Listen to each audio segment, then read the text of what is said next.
Hello my dear kids, how are you all? I hope you all are doing well. So today in this video we are going to read the chapter The Tiny Teacher, and we are going to read the second part of this chapter. The first part I have already covered in my previous video, so you can check it out. So let's begin the second part. So the second part is all about the queen ant and the life cycle of the ants. The queen ant has a pair of wings which she casts off before she begins to lay eggs. Eggs hatch and become grubs, grubs change into cocoons, and cocoons break to bring forth complete ants. The life of an ordinary ant in the anthill is a book which many of us seldom open. Seldom means rarely. So these are some of the key points of the paragraphs which we are going to read further. So let's come to the first paragraph of this part. The queen ant is the mother of the entire population of the colony. Entire means whole population. It lives for about 15 years. And the lifespan of the queen ant is 15 years. It has a pair of wings but bites them off after its wedding flight. So the queen ant has a pair of wings, and what it does, it casts off. Cast off means to get rid of, or you can say it bites off its wings after its wedding flight. Now what is the meaning of wedding flight? Wedding flight means when the queen ant is ready to conceive the babies. This flight takes place on a hot summer day. So this wedding flight takes place on a hot summer day. The queen leaves the nest and goes out to meet a male ant or drone high up in the air. So male ant is also known as drone. So the queen ant, it leaves the nest and it flies high up in the air to meet the drone. On its return to earth, it gets rid of its wings and then does nothing but lay eggs. So after returning to the earth, it first gets rid of its wings and then it lays eggs. Eggs hatch and grubs come out. Hatch means when the eggs break and the babies come out of it. So grubs are the young ones of the ants. They come out from the eggs. Soldiers guard them. So what is the duty of the soldiers? They guard the young ones. Workers feed and clean them and also carry them about daily for airing, exercise and sunshine. So what is the work of workers? So the duty of the workers is to feed and clean the young ones. Feed means to provide food, and they also carry the young ones daily for airing. Airing means to bring out the young ones into the fresh air. 2 or 3 weeks later, grubs become cocoons and lie without food or activity for 3 weeks more. So after 2 or 3 weeks, grubs change into cocoons and they can live for 3 weeks more without food or activity.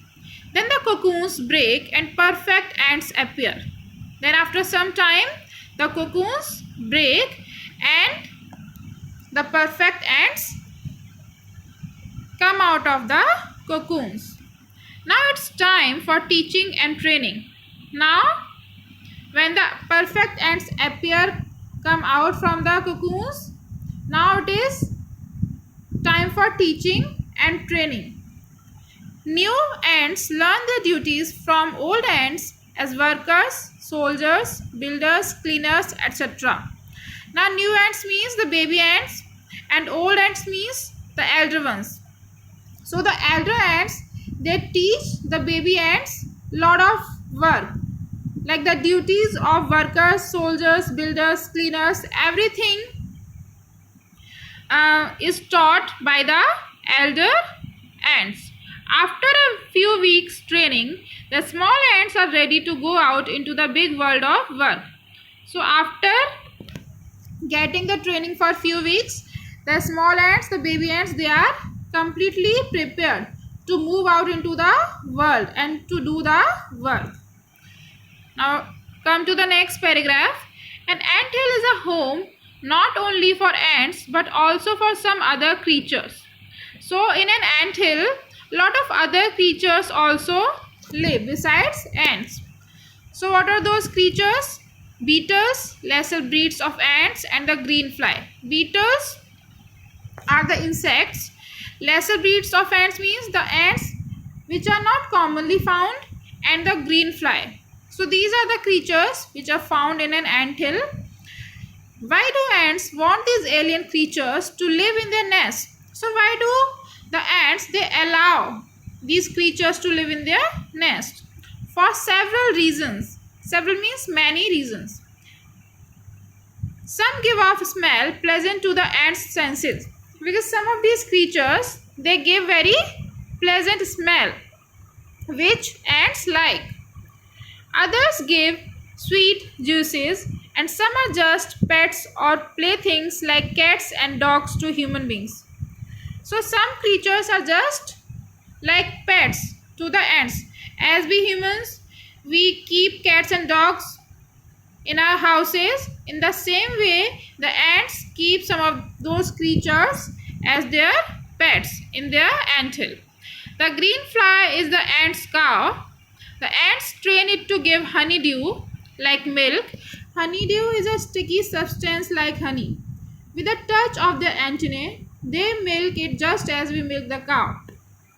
So as we humans get the milk from the cows, in the same way the ants get honeydew from green fly. And how do they get? They get honeydew by touching their antennae.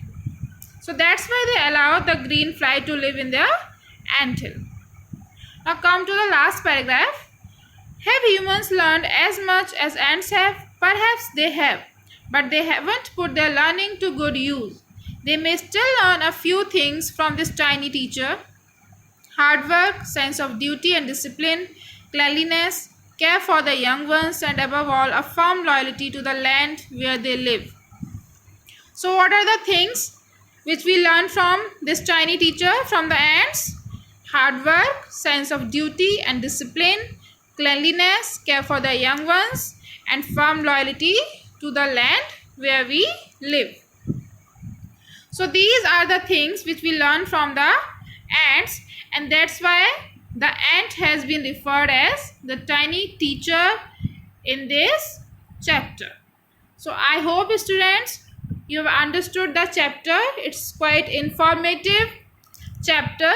You go through this chapter again and try to understand it. I'll see you in the next video. Till then, bye bye. Take care.